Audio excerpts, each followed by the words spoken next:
To understand the miracle, you must first understand the monster. The monster is not a creature, it is not a government, it is a geological formation. The Andes Mountains are the second highest mountain range on Earth, born from the violent collision of tectonic plates. They are a wall of rock and ice that stretches for 4,000 miles, a jagged spine that separates the continent of South America. In the central Andes, on the border between Argentina and Chile, the peaks rise to over 22,000 feet.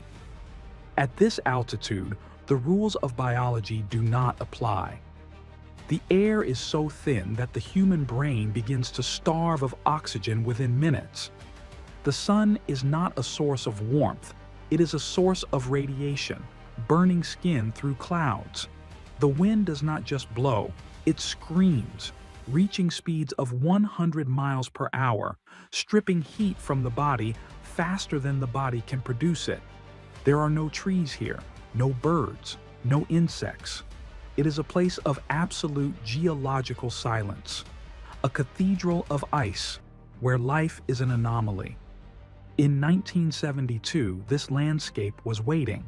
It was indifferent. It did not hate the 45 people who were about to enter it. It simply did not care if they lived or died. This is the story of Flight 571. But more than that, it is a story of a collision between two worlds. The collision of a group of young, wealthy, optimistic boys from the coast and the ancient, brutal indifference of the high mountains. It is a story of how civilization is stripped away, layer by layer, until all that remains is the raw, beating heart of the human animal. Montevideo, Uruguay, in the early 1970s, was a city of faded European elegance. For the boys of the Old Christians Club, life was structured, predictable, and safe. They were the sons of doctors, lawyers, and politicians. They attended the Stella Maris College, a school run by Irish Christian brothers. They were raised on a diet of strict Catholicism, rugby, and the certainty that their futures were secured. Rugby, in Uruguay, was more than a game. It was a religion of its own. It taught them discipline. It taught them to take a hit and keep moving. It taught them that the team was more important than the individual. They didn't know it yet, but this was the only training that would matter in the weeks to come. The team was led by their captain, Marcelo Perez. Marcelo was 25 years old. He was the glue. Handsome, charismatic, and deeply responsible, he had organized the trip to Chile. He had collected the money for the tickets. He had convinced the mothers to let their sons go. He carried the weight of the team on his shoulders. The trip was supposed to be a vacation, a match against a team in Santiago, followed by a few days of skiing, parties, and girls. It was a rite of passage. To fill the chartered plane, the team had invited friends, family members, and supporters. There was Nando Parrado, a tall, gentle 22-year-old who loved cars and was devoted to his family. He brought his mother, Eugenia, and his younger sister, Susie, along for the trip. He wanted them to see the mountains. There was Roberto Canessa, 19 years old, a medical student with a stubborn streak and a bull-headed personality. He was physically strong, opinionated, and difficult, qualities that, in civilization, could be annoying. In the wasteland, they would become essential. They were innocent. Not in a naive way, but in the way that people who have never truly suffered are innocent. They believed in rules. They believed that if you were good, and you prayed, and you paid for your ticket, the world would treat you fairly. On October 12, 1972, they boarded the Fairchild FH-227D. It was a twin-engine turboprop owned by the Uruguayan Air Force. The mood was raucous. They were young men with chocolates in their pockets and guitars in the overhead bins. They joked about the plane's nickname, the lead sled.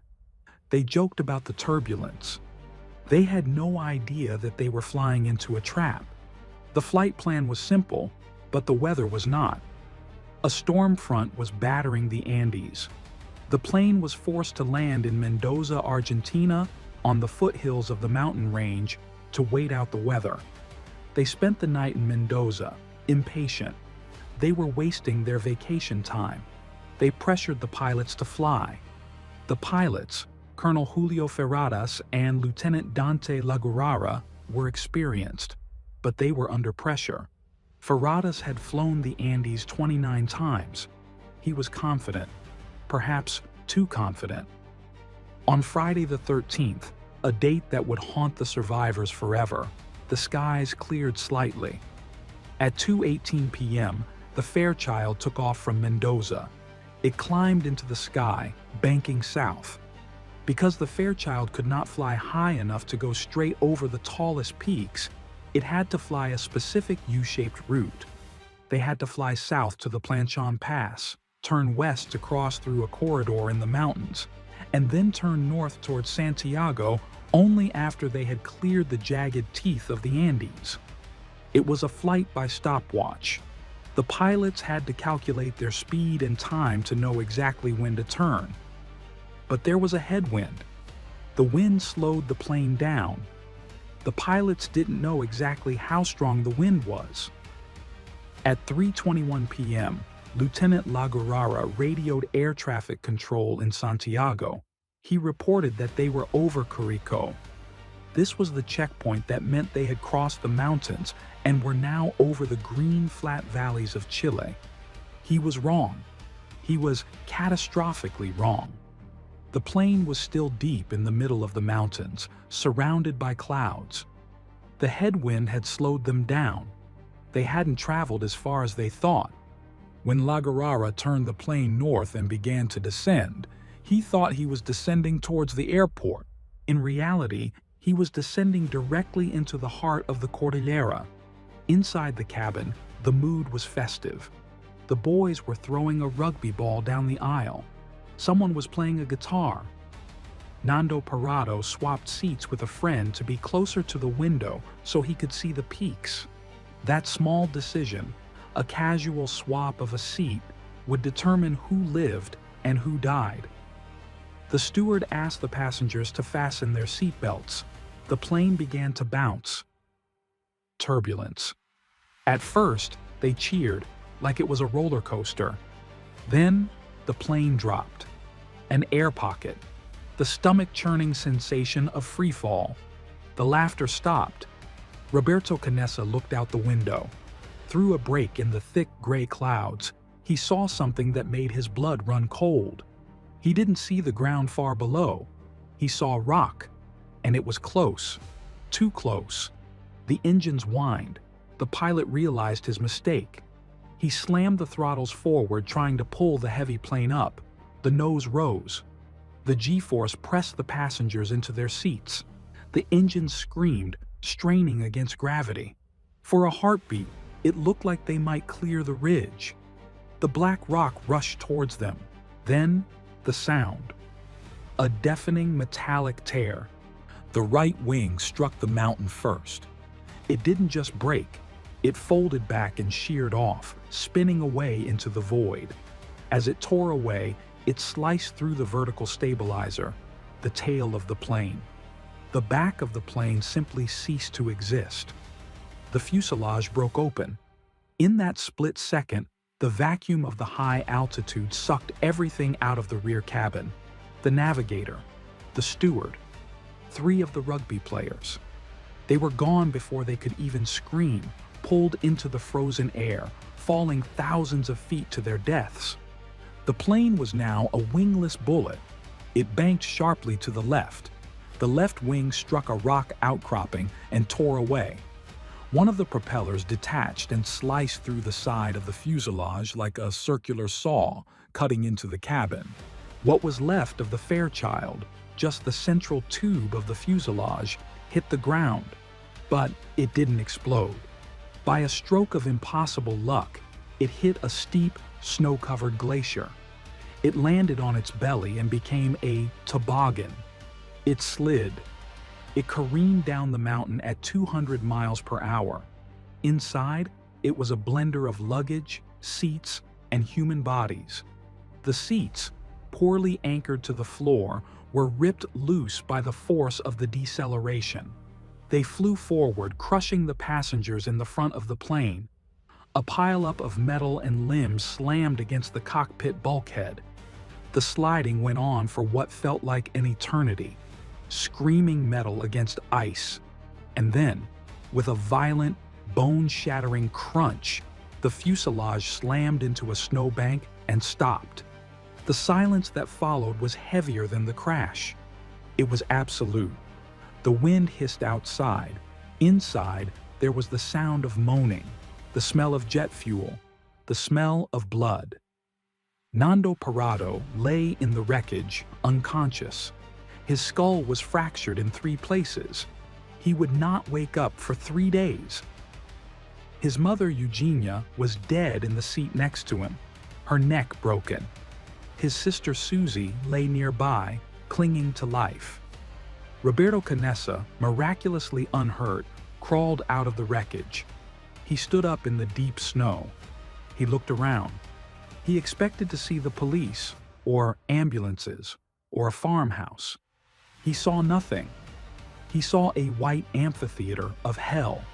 Towering black peaks surrounded them on 3 sides, rising thousands of feet above. The air was thin and biting. He looked at the wreckage. The nose of the plane was crushed. The wings were gone. The tail was gone. The pilot, Parrado, was dead. The co-pilot, La Guerrara, was trapped in the crushed cockpit, his chest pinned against the instrument panel. He was moaning, begging for his pistol. He wanted to end it. He kept repeating over and over, "We pass Curacao. We pass Curacao." He died believing they were in Chile. He died without knowing he had dropped them into the most inaccessible place on the planet. Chaos took over. The survivors were boys. They were students. They had no leadership training. But instinct kicked in. Marcelo Perez, the captain, stood up. He was unhurt, but his face was pale. He saw the carnage. He began to shout orders. Clear the wreckage. Help the wounded. Canessa and another medical student, Gustavo Zerbino, turned the broken fuselage into a field hospital. It was a scene from a horror movie.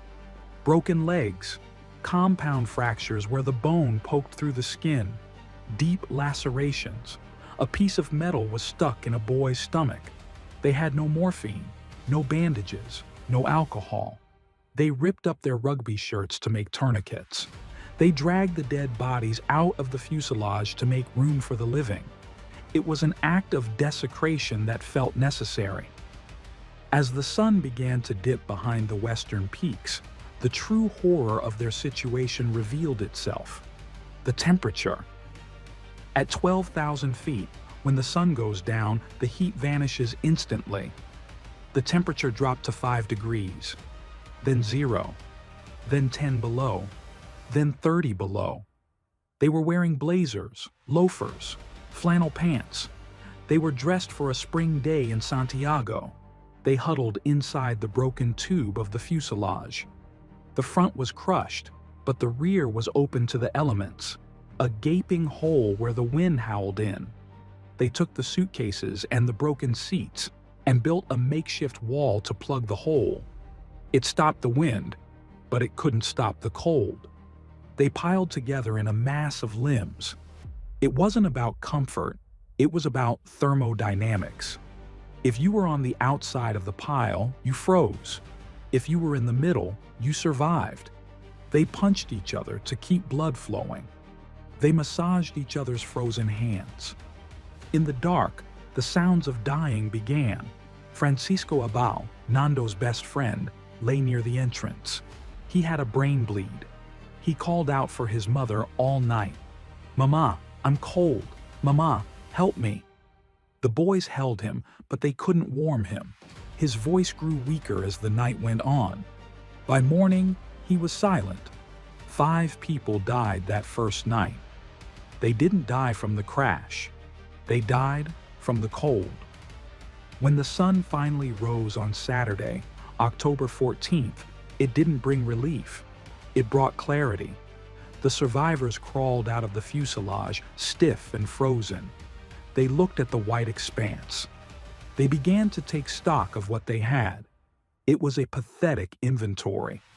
8 chocolate bars, 5 candy bars, 3 jars of jam, a few tins of mussels and almonds, a few bottles of wine and whiskey, 28 survivors, and food for a toddler's lunch. Marcelo Perez took charge of the rations. He was the captain.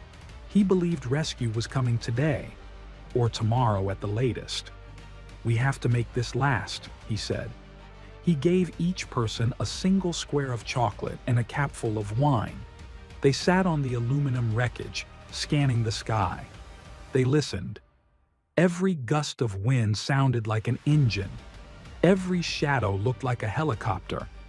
They saw a plane, a small speck high in the blue sky. They screamed. They waved coats. They used a piece of metal to reflect the sun. The plane kept flying. It was too high.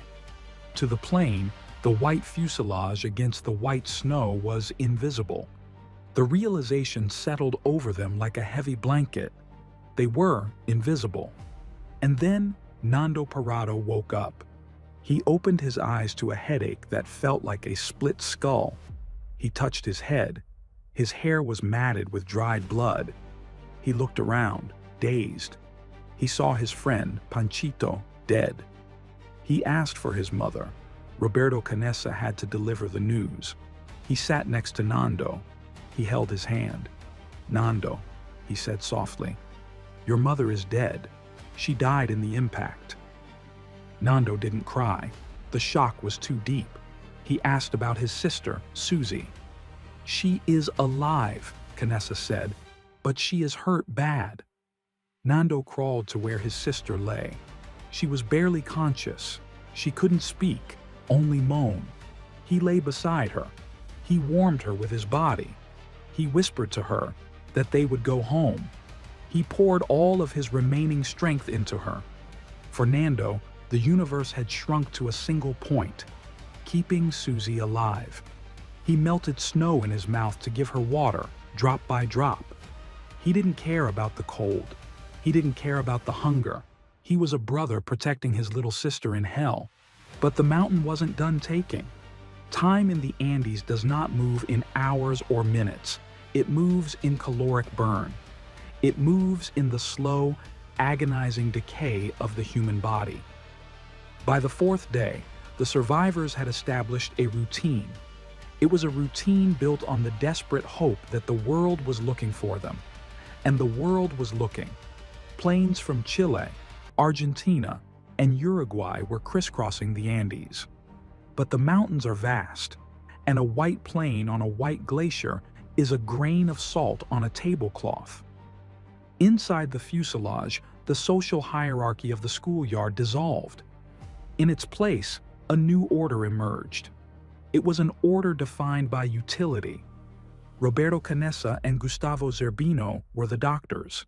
They tended to the wounds, draining pus from infections, resetting bones. Marcelo Perez was the administrator. He guarded the meager rations like a dragon guarding gold. A single peanut covered in chocolate was a meal. A capful of wine was a feast. And the younger boys were the laborers. They were tasked with melting snow for water.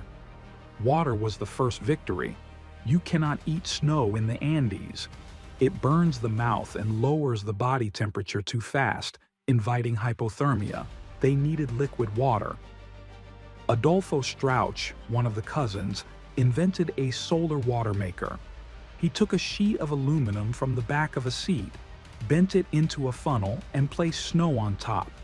The sun, even in the freezing air, was strong enough to melt the snow on the metal, dripping water into a bottle. It was a triumph of ingenuity. It proved they could manipulate their environment. But water does not stop hunger. On the 8th day, tragedy struck Nando Parrado again. He was lying beside his sister, Susie. He was holding her, whispering to her. She had been drifting in and out of consciousness since the crash. Suddenly, Her breathing changed.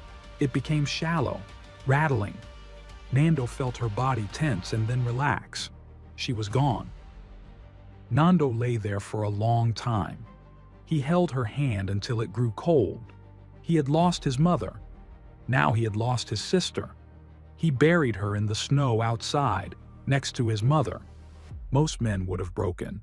To lose everything you love in the span of a week is too much for the human mind to process. But something cold and hard formed inside Nando Parrado that day. The grief burned off, leaving behind a single diamond-hard resolve. He looked at the mountains, not with fear, but with hatred. He decided then and there, I will not die here. Among the wreckage, they found a small transistor radio. It was useless without an antenna. But Roy Harley, an engineering student, was pushed forward. Fix it, they said. Make it work. Using scraps of electrical wire ripped from the plane's devastating wounds, Roy fashioned a makeshift antenna. He trailed it out the hole in the fuselage. He turned the dial. Static. More static. And then, voices. It was a lifeline. They huddled around the radio every morning, listening to the news broadcasts from Santiago. They heard reports of the search. The Chilean Air Force is flying Grid C4. The Argentine rescue teams are sweeping the foothills. Every report was a shot of adrenaline. They are coming. They haven't forgotten us. But as the days ticked by, day 8, day 9, day 10, the tone of the broadcasts changed. The urgency faded. The news of the missing Uruguayan plane moved from the headlines to the back pages. On the morning of October 23rd, the 11th day on the mountain, the group gathered around the radio. Roy Harley held it to his ear. The announcer's voice was clear. The search for the Uruguayan Air Force plane has been suspended. The announcer explained that due to the harsh weather and the likelihood that no one could survive the cold for this long, the rescue operations were canceled. They would return in January to recover the bodies. Roy Harley dropped the radio. He buried his face in his hands and began to sob. They suspended it, he choked out. They suspended the search. The news hit the group like a physical blow.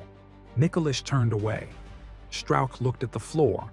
The hope that had sustained them, the passive hope that someone else would save them, was severed. The silence was broken by Nando Parrado. He stood up. He looked at Paez. This is good news, Nando said.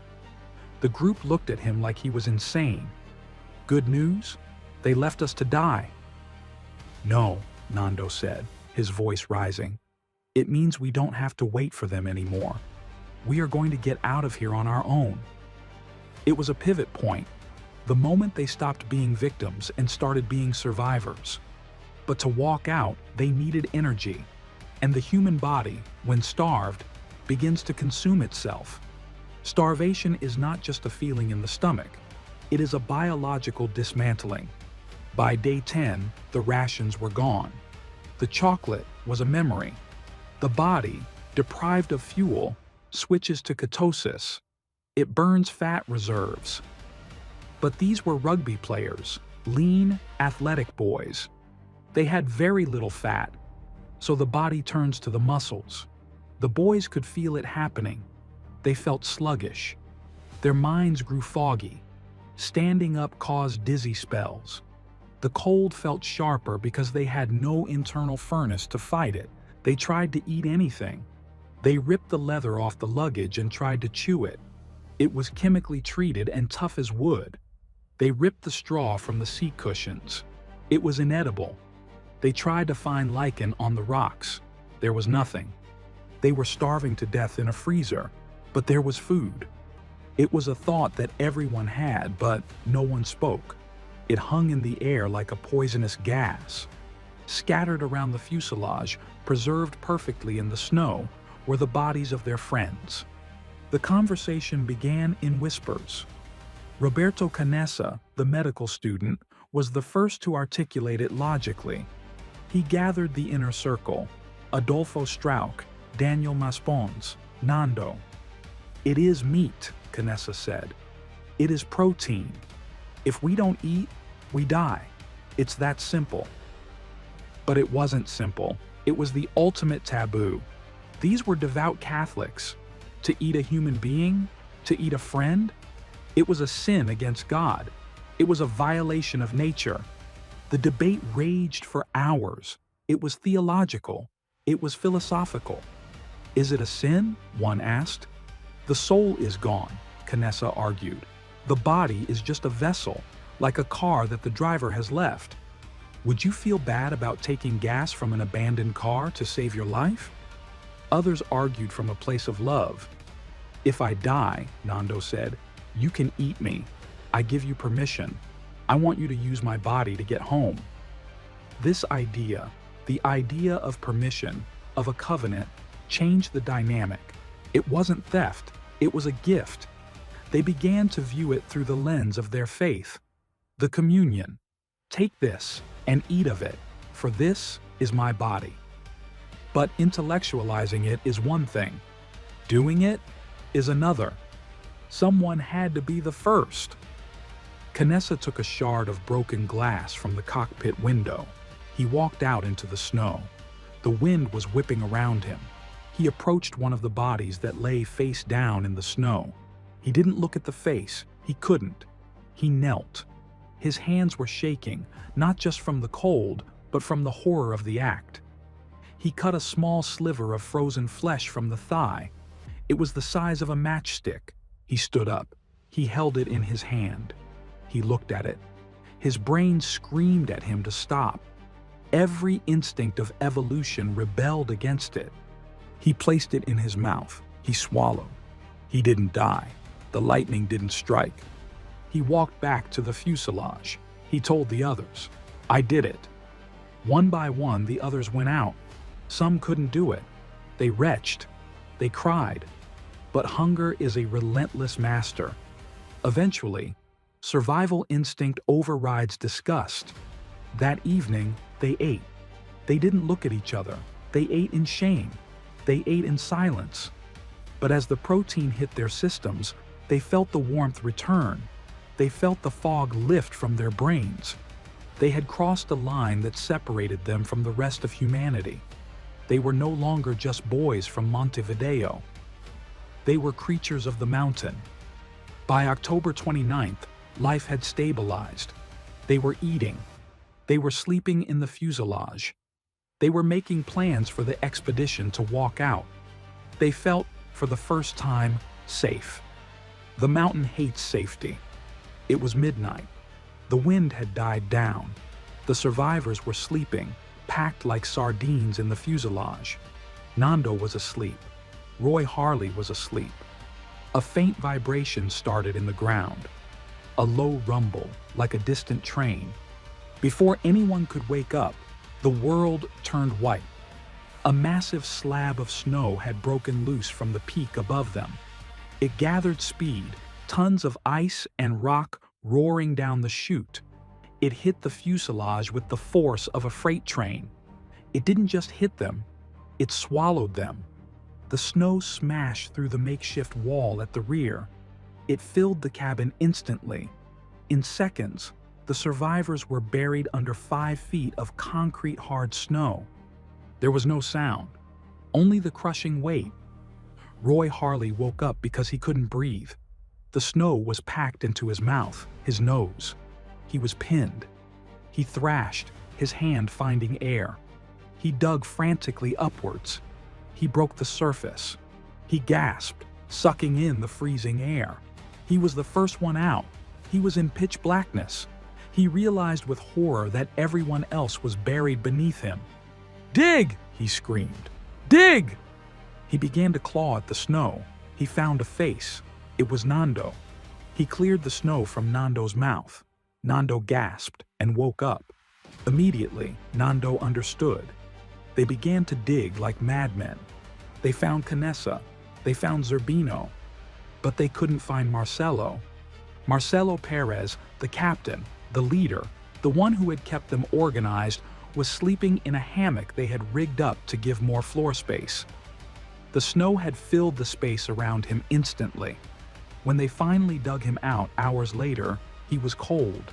His face was blue. The captain was dead. That night, the mountain took 8 more lives. Liliana Mithol, the only woman left, was gone. The avalanche buried the last of the innocents. Now, they were trapped. The avalanche had completely covered the fuselage. They were buried under feet of snow. The blizzard was raging outside, dumping more snow on top of them. They couldn't leave. For 3 days, the 19 survivors lived in a tomb. The space was tiny. The air was foul, running low on oxygen. They were lying on top of the bodies of the friends who had just died. And the hunger returned. But this time, they couldn't go outside to the stockpile. The realization was horrific. The food was inside with them. In the darkness of that buried tube, they had to eat the bodies of the friends who had just died in the avalanche. Friends who were warm hours ago. It was a descent into a new circle of hell. But in that darkness, something shifted. The leadership of the captain was gone. Marcelo's leadership, based on hierarchy and rules, didn't work here. A new leadership emerged. The leadership of the action men. Nando, Canessa, Vizintin. They didn't give speeches. They didn't organize rations. They focused on one thing: escape. Nando became the engine. He found a metal pole and began to poke it up through the roof of the fuselage, trying to make an air hole. He worked for hours, his muscles burning, until he broke through to the surface and fresh air rushed in. On the 3rd day after the avalanche, the storm broke. They managed to dig a tunnel out of the cockpit window. They crawled out of the snow, blinking in the sunlight. They looked at the fuselage. It was almost completely buried. Only the nose stuck out. They were dirty. They smelled of death. They were exhausted. But they were still alive. Nando looked at the group. There were fewer of them now. Only 19 left. He looked at the mountain that rose to the west, the massive wall they would have to climb to get to Chile. "We have to go," Nando said. "We cannot wait here. The mountain will kill us all." Canessa looked at the wall. It was a 29,000-foot peak. It looked impossible. "It's suicide, Nando," Canessa said. "Staying here is suicide," Nando replied. "I'm going. Are you coming with me?" November turned into December. Summer was coming to the southern hemisphere, but at 12,000 feet, summer just meant the sun was brighter. It didn't mean it was warm. The group was decaying. 3 more died of infection and gangrene. Now there were 16. They knew they had one shot, one attempt. If the expedition failed, they would all die. They poured all their resources into the expeditionaries: Nando Parrado, Roberto Canessa, and Antonio Vizintin, nicknamed Tintin. The other survivors became servants to these 3. They gave them the best sleeping spots. They gave them extra rations of meat. They exempted them from the daily chores of melting water. It was a biological investment. They were fattening up their champions. But they needed gear. They couldn't climb a glacier in loafers. This is where the human ingenuity of the group truly shined. They took the insulation from the tail of the plane, a thick, fibrous material, and sewed it together using copper wire to create a massive sleeping bag. It was heavy, but it would trap the body heat of 3 men. It was the only way to survive a night in the open without freezing to death. They took the plastic seat cushions and tied them to their shoes to create snowshoes, preventing them from sinking into the deep powder. They took the pilots' tinted sun visors and fashioned sunglasses to prevent snow blindness, which burned the corneas like acid. On December 12th, 2 months to the day since the crash, they were ready. The group gathered outside the fuselage. It was a solemn goodbye. They knew, deep down, they might never see these 3 again. "Bring back helicopters," one whispered. "Don't stop," another said. Nando kissed the rosette of a shoe he kept, a small red shoe that belonged to his nephew. He had told himself he would buy his nephew a new pair when he got back. It was his talisman. The three men turned their backs on the fuselage and began to walk west. The climb was not just hard, it was biologically impossible. They were malnourished, their muscles had atrophied. The air was so thin that every 10 steps required a minute of rest to gasp for oxygen. The slope they were climbing, Mount Sealer, rose thousands of feet at a 45-degree angle. It was a wall of ice. For 3 days they climbed. It was a slow-motion torture. One step, breathe, breathe, breathe. Another step. Tintin slipped at one point, sliding down hundreds of feet. He had to climb back up, exhausted. At night, the temperature dropped to -30. They crawled into their homemade sleeping bag, shivering violently, their breath forming ice crystals on the fabric. They ate their frozen rations of human flesh, which they carried in rugby socks slung over their shoulders. By the morning of the third day, they were near the summit. The air was dangerously thin. Nando was leading. He was possessed. He climbed with a maniacal energy. He was convinced that the green valleys of Chile were just over the ridge. The pilot had said they passed Curacao. Curacao was green. Curacao was life. Nando reached the crest. He pulled himself up over the final lip of rock. He stood up. He looked west. His heart stopped. There were no green valleys. There were no farmhouses. There was no Chile. There was only white. Endless, jagged peaks stretching to the horizon. Mountain after mountain after mountain. They were not at the edge of the Andes. They were in the middle of them. The realization was a hammer blow. The pilot had been wrong by nearly 50 miles. Canessa scrambled up beside him. He looked out at the infinite winter. "We are dead," Canessa whispered. "We are dead men walking." Nando looked at the view. It was beautiful in a terrifying way. But he didn't see death. He saw a challenge. He looked at Canessa. "We can't go back, Roberto. If we go back, we eat the rest of the food and then we die waiting. I would rather die walking." They made a strategic decision. They didn't have enough food for 3 men to cross this infinity. Tintin was the strongest, but he was slowing them down. "Tintin," Nando said, "you have to go back." It was a brave decision. Tintin gave them his rations. He gave them his clothes. He turned around and slid down the mountain. A journey that took 3 days to climb took him 1 hour to slide. He returned to the fuselage to tell the others. The mountains are endless, but Nando is still going. Now it was just 2, Nando and Canessa. They walked for 7 more days. They climbed down cliffs where a single slip meant death. They walked across glaciers that cracked and groaned under their feet. Canessa was deteriorating. He was dysenteric. He was dragging his leg. He began to hallucinate. "Nando," he would say, "I see a road." It was just a rock. Nando literally dragged him at times. "Walk, Roberto. Just 1 more step.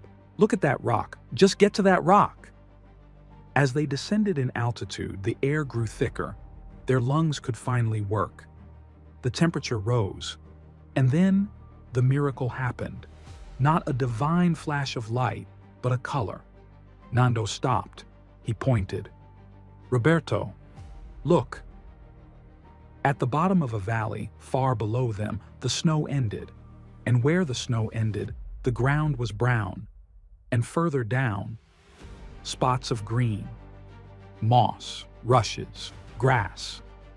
They stumbled down the slope, falling, sliding. They reached the snow line. Nando fell to his knees and touched the dirt. He ripped up a handful of grass and put it in his mouth. It tasted like life. They saw a stream, liquid water, rushing over rocks. They saw a cow chip, dried manure.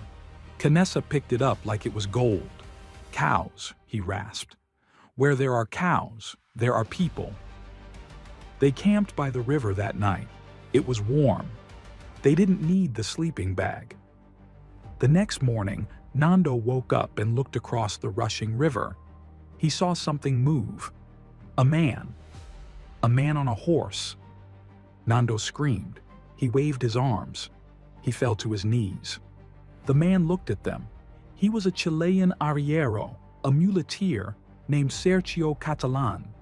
He couldn't hear them over the roar of the river. He shouted something back, but the sound was lost. He picked up a rock, wrapped a piece of paper and a pen around it with a handkerchief, and threw it across the river. Nando grabbed the pen. His hands were shaking so hard he could barely write. He wrote the note that would travel around the world. "I come from a plane that fell in the mountains. I am Uruguayan. We have been walking for 10 days. I have 14 friends wounded on the plane. In the plane, there is no food. We are weak. When are you coming to get us? Please, we cannot walk. Where are we?" He threw the rock back. Catalan read it. He looked at the two skeletons standing on the riverbank. He signaled with his hand. "Tomorrow." He threw them a loaf of bread and rode away to find police. Nando and Canessa ate the bread. It was the first bread they had eaten in 72 days. They lay back in the grass and slept. The next day, December 22nd, the sound of rotors cut through the valley. Two Chilean Air Force helicopters appeared. Nando Parrado, despite his exhaustion, insisted on boarding. He was the only one who knew where the plane was. He put on a headset. He guided the pilot back up the valley, back into the snow, back into the nightmare. When the pilot saw the crash site, he couldn't believe it. It was in the middle of nowhere, a tiny white speck in a sea of jagged peaks. The survivors at the fuselage heard the choppers. They crawled out of the snow. They were emaciated. Their hair was long and matted. Their skin was burned black by the sun. They looked like cavemen. When they saw the helicopters, they didn't cheer. They fell to their knees. They wept. They hugged each other. The rescue was chaotic. The helicopters couldn't land. The slope was too steep. They had to hover, one skid touching the ice, while the survivors jumped in. They were lifted out of the hell they had lived in for 72 days. As the helicopters banked away, Nando looked down at the fuselage one last time. It was a graveyard, but it was also a womb. It was the place where they had died as boys and been reborn as men. The world was stunned. They called it El Milagro de los Andes, the miracle of the Andes. When the news broke that they had survived by eating the dead, there was a brief moment of horror. The press was sensationalist. "Cannibalism," the headline screamed. But then the survivors spoke. They held a press conference. They spoke with a dignity and a raw honesty that silenced the critics. They spoke of the covenant. They spoke of love. The Catholic Church absolved them. "You did what you had to do," the bishop said. It was not a sin. It was survival. Today, the crash site is a grave. An iron cross stands there, marking the resting place of the 29 who didn't make it. The 16 survivors are old men now. They became doctors, architects, motivational speakers. They have children and grandchildren. They meet every year on December 22nd. They don't talk about the horror. They talk about life. Because that is the lesson of the Andes. Life is fragile. Civilization is a thin veneer. But beneath that veneer, there is a strength in the human spirit that is harder than rock and colder than ice. A strength that says, even when the world leaves you for dead, even when the sky turns black and the cold creeps in, keep walking. Just keep walking. Because just over the next ridge, the green valley is waiting.